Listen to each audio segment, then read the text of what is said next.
Hello, my name is Dina. Thank you for joining me today with my video. Um, Today I'm going to show you Tunisian crochet ribbing. And I want to thank the friends that joined me for the Crochet Guild of America class this fall. And I'm doing this in honor of you to give you one more stitch to your repertoire of Tunisian crochet lessons. And for anybody else who's interested in learning how to do ribbing, either for the bottom of a sweater or maybe a hat, maybe a cuff. And joining me today is my friend Ted. He's got his little basket of fluffy yarn there. Actually, it's roving. It's felted balls, but yeah. And he's got his cute little crocheted sweater on, which is adorable. I love the little square red button. It's cute, hey? So, okay, so we're going to start with a foundation, Tunisian crochet foundation row. So I'm going to quickly do that.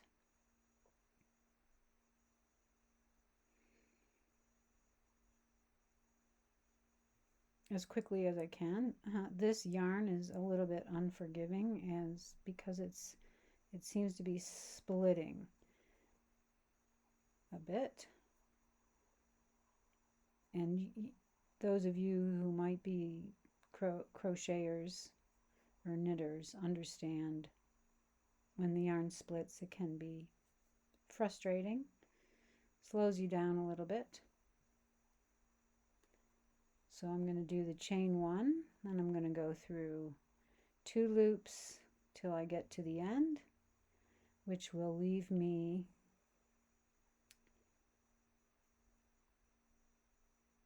one loop so that I'm ready for my next row. Okay, there's my foundation row. Now I'm going to start with the Tunisian knit stitch. This first loop on my hook counts as the first stitch, which sits below that first stitch. And I'm going to go front to back through the front and back vertical bars, draw up a loop. And again, all the way across. And for this video, I'm not even sure. I just made a few chains, maybe 9 or 10 chains. But you just follow your pattern directions for how many chains or length of your chain, however your pattern is written, or you're just doing this as an exercise to learn. You just need a few. 9 or 10. Okay, then I'm just going to do at the end of the Tunisian end stitch, which I'm going to go through the front and back vertical bar, draw up a loop, and there we go. So now I'm going to check how many stitches I have. 2, 4, 6, 8, 10. Then I'm going to chain 1, yarn over, draw through 2 loops, yarn over, draw through 2 loops all the way across. Now because this is ribbing, we're going to be working from front to back every other row. So what I mean is we just did the knit stitch in the front. Now we're going to do it from the back. This stitch on my hook is going to count as the first stitch. And I'm going to put my hook towards the back through the front and back vertical bars and draw up a loop like that. I'll just do that again. Here's the next stitch. I'm sort of using my hook to hook through the front and back vertical bars coming from behind and drawing up a loop. And I'll just do that again for you. I'll keep it slow so that you can see clearly what I'm doing.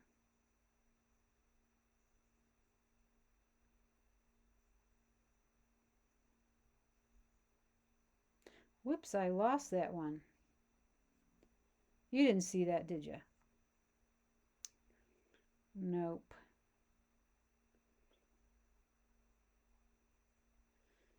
Just goes to show you, even instructors can make a mistake or drop a stitch or something.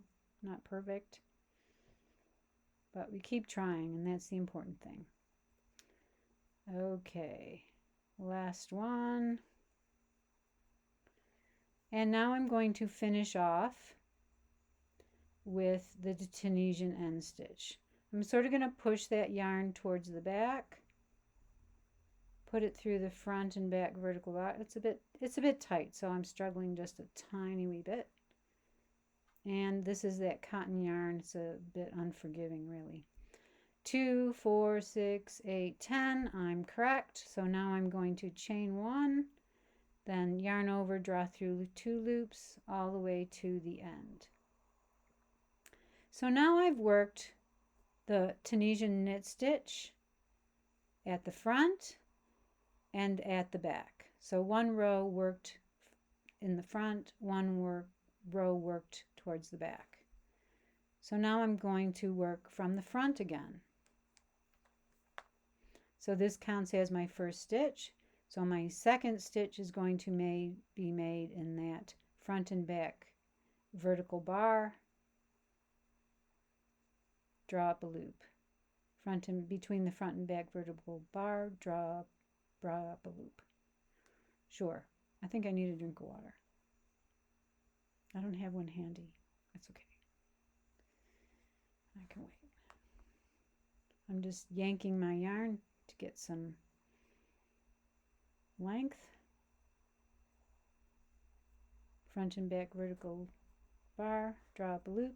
Now I'm on the last stitch. Again, I'll do the Tunisian end stitch. Draw up a loop. 2, 4, 6, 8, 10. A quick count. Chain 1. And then yarn over, draw through 2 all the way to the end.